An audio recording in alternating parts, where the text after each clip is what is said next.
அருகே பொதுமக்கள் பயன்படுத்தி வந்த சுடுகாட்டை அரசு ஆக்கிரமிப்பு செய்துள்ளதாக குற்றச்சாட்டு எழுந்துள்ளது. மதுரை மாவட்டம் இரும்பாடி கிராமத்தில் பொதுமக்கள் பயன்படுத்தி வந்த சுடுகாட்டை அரசு ஆக்கிரமித்துள்ளதாக குற்றச்சாட்டு எழுந்துள்ளது. மேலும் அந்த இடத்தில் குடிநீர் தொட்டி கட்டும் திட்டத்தை அரசு செயல்படுத்த உள்ளதாகவும் கூறப்படுகிறது. இதனால் இறுதி சடங்குகளை நிறைவேற்ற இடமின்றி தவிக்கும் நிலை ஏற்பட வாய்ப்புள்ளதாக அச்சம் தெரிவிக்கும் அப்பகுதி பொதுமக்கள் வேறு இடத்தில் குடிநீர் தொட்டி அமைக்க வேண்டும் என அரசுக்கு கோரிக்கை வைத்துள்ளனர்.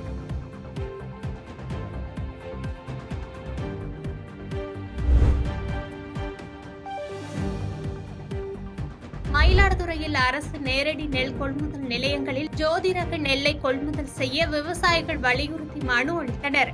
மயிலாடுதுறை மாவட்டத்தில் அரசு நேரடி நெல் கொள்முதல் நிலையங்களில் ஜோதி ரக நெல் கொள்முதல் செய்யப்படாததால் அதனை சாகுபடி செய்த விவசாயிகள் தனியார் வியாபாரிகளிடம் குறைந்த விலைக்கு விற்பனை செய்ய வேண்டிய சூழல் இருந்து வருகிறது.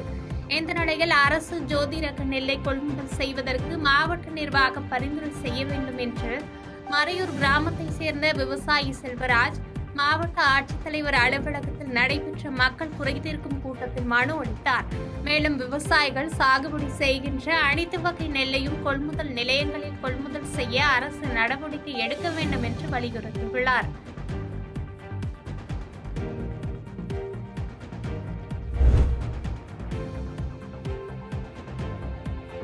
மயிலாடுதுறை அருகே மனநலம் பாதிக்கப்பட்ட குழந்தைக்கு சிகிச்சை அளிப்பதாக கூறி நூதன முறையில் பண மோசடி செய்த ஆந்திராவை சேர்ந்த இருவரை போலீசார் கைது செய்தனர்.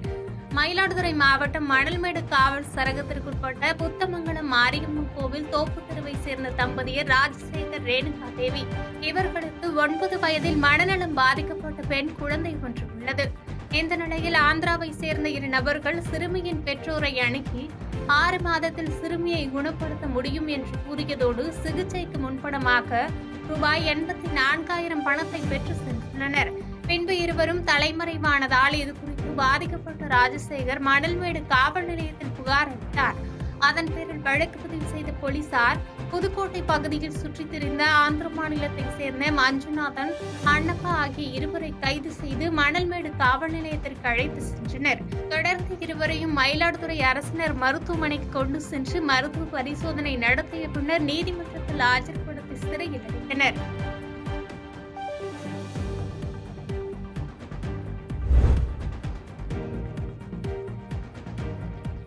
மயிலாடுதுறை அருகே பட்டப்பகலில் வீட்டை உடைத்து மர்ம நபர்கள் தங்க நகை மற்றும் ரொக்க பணம் கொள்ளையடித்து சென்ற சம்பவம் பரபரப்பை ஏற்படுத்தியுள்ளது. மயிலாடுதுறை மாவட்டம் குத்தாலம் அருகே மூவலூர் மாரியம்மன் கோவில் தெருவை சேர்ந்தவர் மணிகண்டன். இவர் மல்லியம் கூட்டுறவு கடன் சங்கத்தில் பணியாற்றி வருகிறார். இவர் வழக்கம் போன்று பணிக்கு சென்றிருந்த நிலையில் இவரது மனைவி வளர்மதி தனது மகனுக்கு மதிய உணவு கொடுக்க அருகில் உள்ள பள்ளிக்கு சென்றதாக கூறப்படுகிறது. இதை அறிந்த மர்ம நபர்கள் பட்டப்பகலில் வீட்டில் கதவை உடைத்து 11 பவுண்ட் நகைகள் மற்றும் ரூபாய் 1,10,000 ரொக்க பணத்தை திருடிச் சென்றுள்ளனர். தகவல் அறிந்த மணிகண்டன் வீட்டிற்கு சென்று பார்த்ததுடன் சம்பவம் குறித்து குத்தாலம் காவல் நிலையத்தில் புகார் அளித்தார். புகாரின் பேரில் போலீசார் விசாரணை மேற்கொண்டதோடு கைரேகை நிபுணர்கள் வரவழைக்கப்பட்டு சோதனை நடத்தப்பட்டு வருகிறது.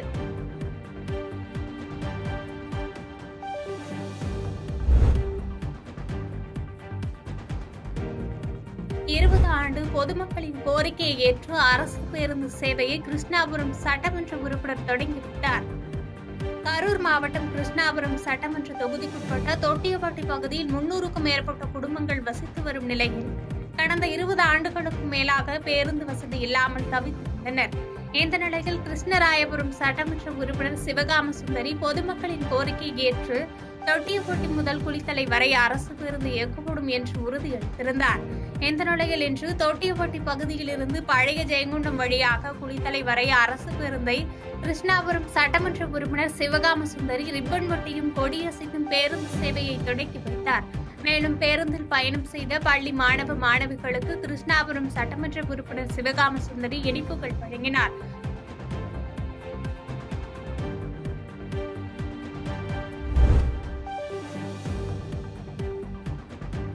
மதுரை மீனாட்சியம்மன் கோவிலுக்கு இந்து சமய அறநிலையத்துறை மண்டல அலுவலகம் ரூபாய் 59 லட்சம் வாடகை பாக்கி வைத்திருப்பது தகவல் அறியும் உரிமை சட்டம் மூலம் வெளியாகியுள்ளது. மதுரை மீனாட்சியம்மன் கோவிலுக்கு சொந்தமாக மேற்கு சித்திரை வீதியில் இருந்த இடத்தில் இந்து சமய அறநிலையத்துறையின் மண்டல இணை ஆணையர் அலுவலகம் இயங்கி வந்தது.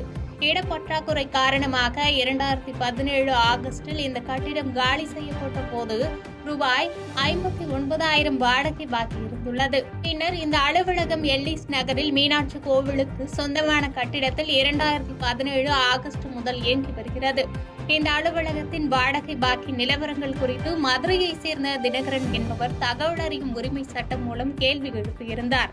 அதற்கு பதிலளித்துள்ள கோவில் நிர்வாகம் 2024 மே மாதம் வரை மொத்தம் 59,06,813 ரூபாய் வாடகை பாக்கி வைத்துள்ளதாக தெரிய வந்துள்ளது.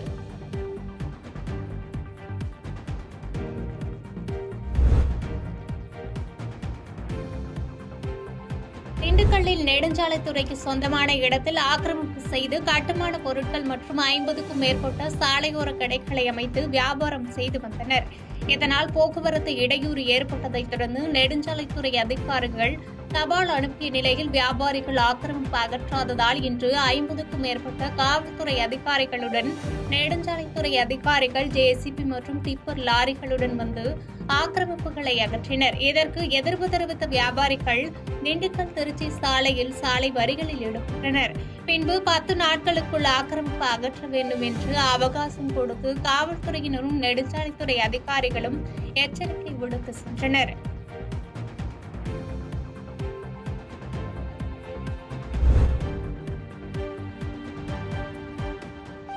கடலூர் மாவட்டம் திட்டக்குடி தாலுகாவுக்கு உட்பட்ட பாசிக்குளம் கிராமத்தைச் சேர்ந்த பாஸ்கரன் என்பவரை பொய் வழக்கு போட்டு சிறைக்கு அனுப்பியதாக கருவேப்பிலங்குறிச்சி காவல் உதவி ஆய்வாளர் சிவராமன் மற்றும் அவருடன் சென்ற காவலர்கள் மீது நடவடிக்கை எடுக்க கோரியும் சிறையில் இருந்த பாஸ்கரன் மரணமடைந்ததால் பாஸ்கரன் குடும்பத்திற்கு ரூபாய் 25 லட்சம் நிவாரணம் வழங்க கோரியும் மரணமடைந்த பாஸ்கரன் மனைவிக்கு அரசு வேலை வழங்க வேண்டும் உள்ளிட்ட பல்வேறு கோரிக்கைகளை வலியுறுத்தி இந்திய மார்க்சிஸ்ட் கம்யூனிஸ்ட் கட்சி சார்பில் கருவேப்பிலங்குறிச்சி பேருந்து நிறுத்தத்தின் அருகே போராட்டத்தில் ஈடுபட்டனர்.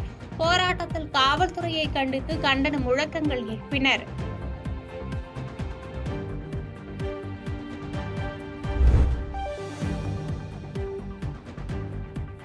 ஈரோடு மாவட்ட தடகள சங்கம் சார்பாக நடைபெற்ற 2024ஆம் ஆண்டு தடகள சாம்பியன்ஷிப் போட்டி துவக்க விழாவில் அமைச்சர் முத்துசாமி கலந்து கொண்டு போட்டியை துவக்கி வைத்தார்.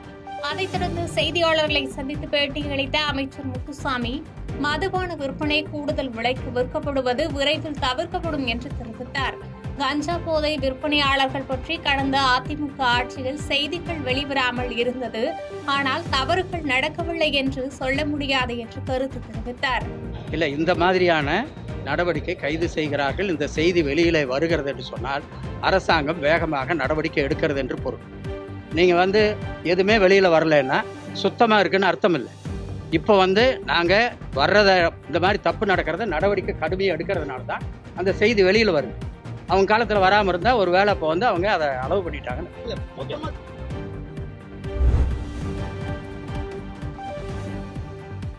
கரூர் மாவட்டம் பள்ளப்பட்டி அருகே மொழிசா நகர் பகுதியைச் சேர்ந்த தம்பதியர் சையத் மசூத் சாகின் ஷிபா இவர்களது 2.5 வயது மகன் வீட்டின் அருகாமையில் நின்று கொண்டிருந்த போது தெருவில் சுற்றித்திருந்த 10க்கும் மேற்பட்ட தெருநாய்கள் கடித்துள்ளது.